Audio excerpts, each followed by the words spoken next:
ولا ليال إلهي سبحانه وتعالى الشريعة وينو دوري وحا أي تمي وإلهي نبينا صو صاري وشرعي قرآن كينو سودتيي اللي أدويدو دون والبا أي كبابا سنيد وحي كبابا سنيد حق عقيدة وحي كبابا سنيد حق عبادة وحي كبابا سنيد حق أخلاقها وقدرا إيه شريعة أي وحكبت الشيء وحكمد أوساخنا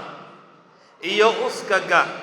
إيو وحيالها خربا وشرعيين ونيرقليي إلا نظيفيو وحي شريعة ونيرقليسي طاهرين تشخصيقا يتعامكا تشخصيقا وحلوغا جيدا وكوركاق يلبسكاق يدقانكا قوية انت أدوغا أدقانتهاي نظافة قلنا واتومضا كدحيسا سيدا وقال با شرعيين وحو نيرقلينيا حل وحي النظافة هذي تاي عادي هذي تاي ويسيسي هذي تاي ميري هذي تاي عديو ليسكا قرو هذي تاي تميوغا قار ليسكا سوليو هذي تاي مريحا نوع على حدانيو إلى نبي نسو قاري صلوات ربي والسلام عليه حق على كل مسلم أن يغتسل في كل 7 أيام يوما سيترمدي وريني قف كستو مسلنا واجب وحقها تضباطكي هل مرينو ميدو وحي كبدن اسغا وتالا ونظافه الذي رجليناي وحل الذي رجليي انه قفك مسلمكي اسك ظاهريه فضلات كيماد نجاسده غاده اي وسهشدو عذاب الى كينيسو انه شيغ النبي عليه الصلاه والسلام وحل تنزه من البول وركاديده اسك حاجاتيه فان عامه عذاب القبر منه عذاب القبر ugu badani kaadibu ka yimaadaay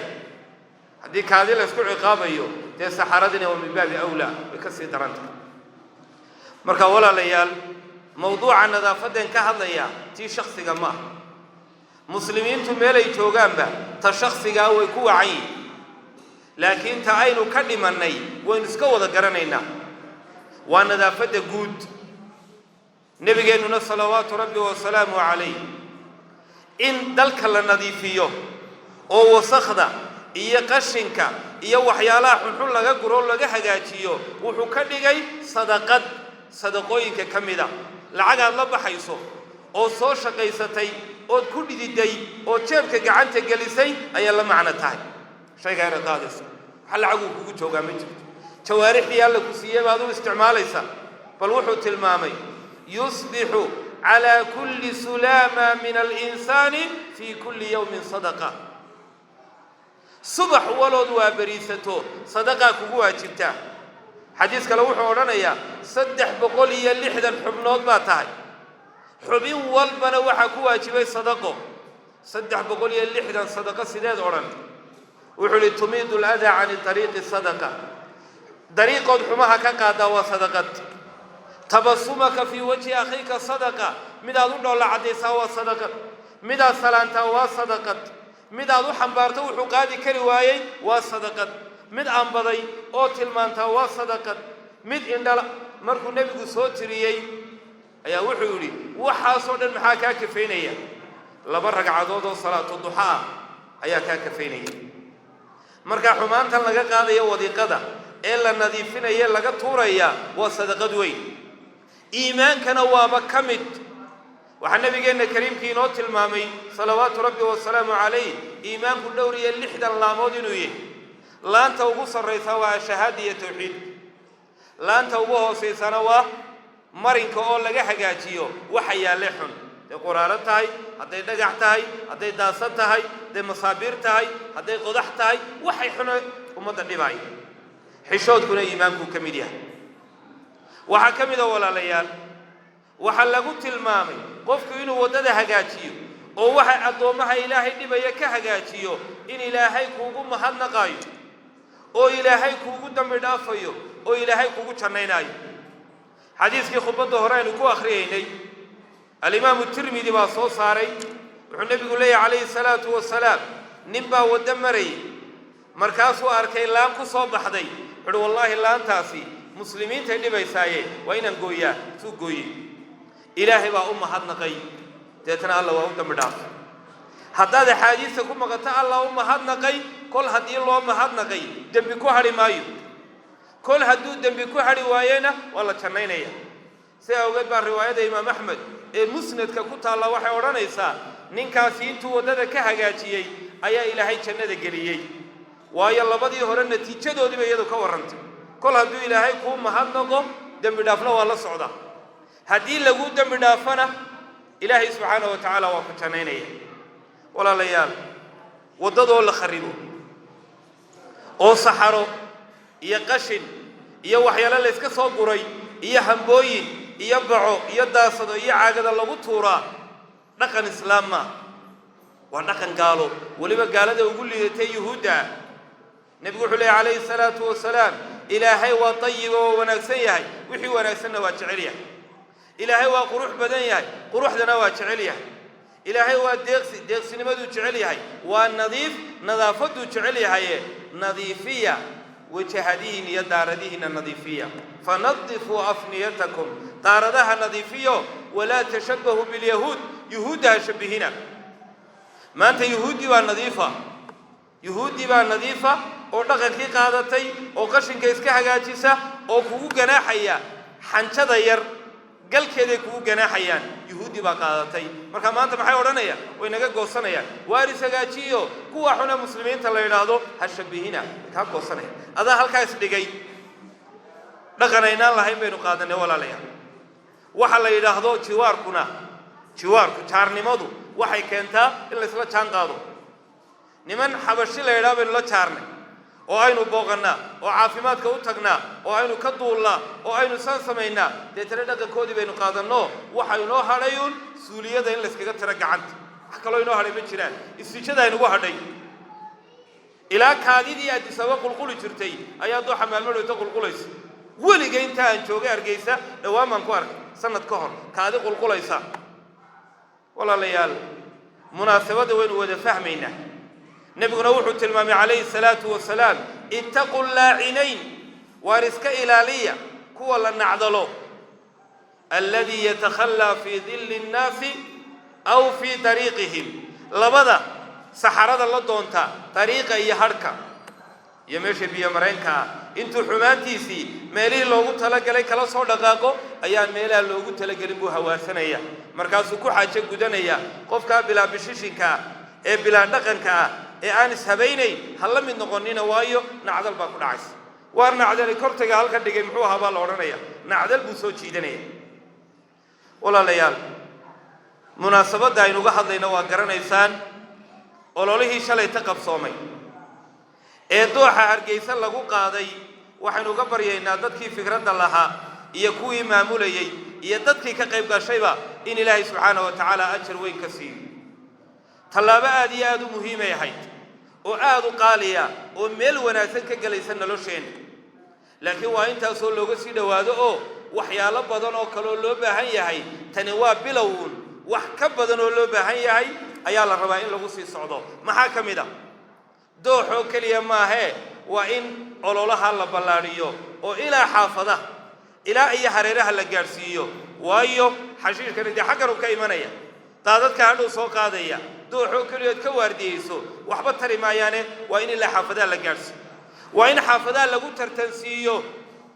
waa qodobka koobaad qodobka labaad wacyigelin baynu u baahanay wacyigelin ubadkeenna wacyigelin oo dumarkeenna wacyigelinno oo waayeelka iyo ragga la wacyigeliyo dumarkeenna waa aragteen gabadh walbaaba guriga wajahadday qurxisaa way xaadha wadda marka halkaa gaadhsiiso ay ka soo hadhaa caqligu odhan maayo halkaad kaga hadhay dabayshaa soo celinayso adiga wixii kugu xigaba way kugu soo celin doontaa ee waxaan iska hagaaji waxaa la soo qaadayaa qashinkii daadkaa la soo raacinaya waxaynu u baahannahay telefishinadeennan laga heesayow iyo idaacadahan wararka u wada in loo bedelo wax ummadda wax taraya oo dhasbiinna loo sameeyo oo qalabkii qashinka lagu qaadi lahaa in loo diyaariyo aad bay daruuri u tahay waxaa kaloo daruuriya dooxii la hagaajiyey haddii sidaa lagaga tago barray bilaabaya qof kasta markuu caagad dhiga markiiba caagad bay noqonaysaa iyadoo bac ilaalay u baahantahay la ilaaliyo oo loo sameeyo laysku ganaaxo waxyaalaha muhiimkii waxaa ka mid a walaalayaal ee dowladda hoose u baahan tahay iyo maamulkan cusub shirkadaha qashinka qaada in wax laga bedelo nidaamkooda in wax laga bedelo waayo waxaad arkaysaa iyagoo qashinkii qaadaya oo lagu rarayo inta ka dhacday ma qaadayaan oo ka dhaqaajinayaan halka ay taageen hareeri u buuxaan inta lagu raro mooyaan wax kala dan kama leh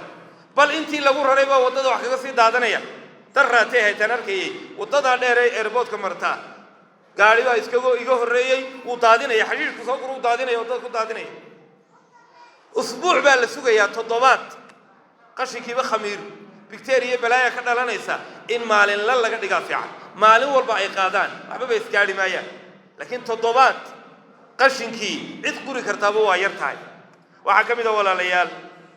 caagada iyo bacda in xal loo helo mushkilada inoogu darani waa caagada iyo bacda waa in xal loo helo xal degdeg ah waa inay helaan qolooyinka maamulka qodobka ugu dambeeya waa inay ciqaabi timaada qofka lagu ciqaabo hawl yaraysta inuu alaab iska tuuro caaga tuuro daasa tuuro waa inay ciqaabi jirtaa laakiin ciqaabtu goorma imanaysa waa marka ummadii la wacyi geliyo ee wax weyn loo sheego ee wax la dhacsiiyo ee wax la tuso ayay imanaysaa marka walaalayaal ummadu way is eegayaan gurigaaga gaarka cidna eegi mayso laakiin ummadda ku soo booqata wadooyinkaaga ay maraysaa waxay arkaysaa waxaan oo qashina waqti la istacaadeeyay loo bixiyo Hargeysa flower baa u bixiye waxa weeyaan markay qashinkii ka yaabeen ay yiraahdeen waa u bixiyo Hargeysa noqon mayso insha Allah laakiin inaga laynaga rabaa inuu qof walbaaba istiro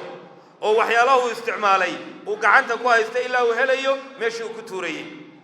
waa dhaqan islaamiya waa dhaqan xadaariya waa dhaqan alla loogu dhawaanayo waa dhaqan ajar laga helayo waa dhaqan janno lagu gaarayo hawdayma la'aan dhalinyarada iskuulada iyo madaariska dhigtaana waa inay qayb lixaad la ka qaataan inay dalkooda nadiifiyaan oo ay horumar gaarsiiyaan qodobkaas walaalayaal waa qodobkayga koobaad qodobka labaad ee u dhaafayaa wuxuu yahay waxayna soo qaabilay 10 aad u fadli badan waa 10kii hore dilxijja waa 10ka ilaahay ku dhaartay wal fajr wa layaalin 10 waa 10ka culimadu ay tilmaamaan wadkurullaha fi ayaamin ma'luumaat waa 10ka maalmood ee nabigeenu yiri salawaatu rabbi wa salaamu alayhi ma min ayaamin العمل الصالح فيهن أحب إلى الله من هذه الأيام طبعا ما الموضوع إلهي كجعل يهي وناقل السمايو ما جرت طبعا كان مركز سيدنا حتى الجهاد يا رسول الله ما جهاد كان تقول حتى الجهاد ولا الجهاد إلا رجل خرج بنفسه وماله فلم يرجع من ذلك بشيء نين أمانة كفد لبناني وانين نفتي iyo maalkiiba goobta dagaalka geeyay oo aan naftiina soo noqonin maalkiina soo noqonin 10kaas walaalayaal waa maalinta koobaad oo taqriiban xadda ku beegan ilaa maalinta 10aad ee ciid weeye 10ka maalmood aad bay u fadli baday salafkii wanaagsanaa qiimaha badnaana waxa la yiri 3 10aad bay ilaalin jireen oo aad u weynayn jireen 10ka dambe Ramadaan iyo 10kan Dilxijja iyo 10ka Muharram ugu horeeya saddexda 10aad waqtigooda way ilaalin jireen aad bay ugu dadaali jireen qofkii ilaahay ku simo oo rabbi gaarsiiya acmaasha wanaagsan oo dhawaan ku dadaala oo ka yahay dhigriga ilaahay iyo quraanka oo ay laba ku tahay salaada oo la wanaajiyo faradka sunnayaal wixii lagu dari karo lagu daro oo ay saddex ku tahay in la soomo ويا نبي صلوات ربي والسلام عليه حفصة أيا كوريسي إنه سومي تري سجال كبا حديث كعائشة أورنا يا ما سومي تري سجال المثبت مقدم على النافي لبدا حديث هذه مدو حديد من السجيو كسجيا لقاتا لأنه معه زيادة علم مركا كاسي علماء قاتان وحوق بدن إن لسك صومو كإسراعين كرا كلا شرشري كرا iyo waxaad heli kartaa inaanad soominba 8 hore maalinta Carafee sagaalaad aad awood saarto waayo maalinkaasi 2 sanadood dimidhaafkood baad ku helaysaa qofka maalinkaana sooma maalmaha kala raaciyana khayr badan buu galabsaday waxa kamid ah qofkii umraysan kara ama xaji kara walow imika aad maqlayseen inay xajkii ku koobeen in yaro daakhilka joogta laakiin farajku waa iska iman doona in Ilaahay subhanahu wa ta'ala loo niyoodo حتى هذا حنيبنتو نيدي وادهلي سايد waxa kamid ah udxiyada wixii udxiya la qali karo iyadana in la diyaarsado nin alla ninkii niyooda inuu udxaystaana maalintay kow tahay waa inuu iska daayo cidiyaha iyo timaha inaanu jaran waa sunne inuu sidaa yeelaa laakiin hadduu gooyo xaaraan ma dadka qaar baa waxay u fahmeen haddaan cidiyihii jartay timihiina aan goostay dee udxiyo layguma laha sax ma timaha iyo cidiyaha in la deystaa waa iska sunne sunnaad ilaalinaysaaye laakiin sunnaha kale yay galaafanin haddii mid ay kaa dhacdo tii kale waad la iman kartaa maxaana ugu fiican labadiiba inaad ilaaliso oo intaana aad yar shabbahdo dadka xujayda ah ee aan timaha taaban cidiyahana taaban marka dambana aad shabbahdo udxiyada aad gowracayso iyaguna ay gowracayaan wixii kale sameen la samayn karayo wanaagga la samayn karana in ilaahay loogu dhowaado waxaan ilaahay weydiisanaynaa subxaana maalmaha kuwii ka faa'iidaysta allah inaga yeelo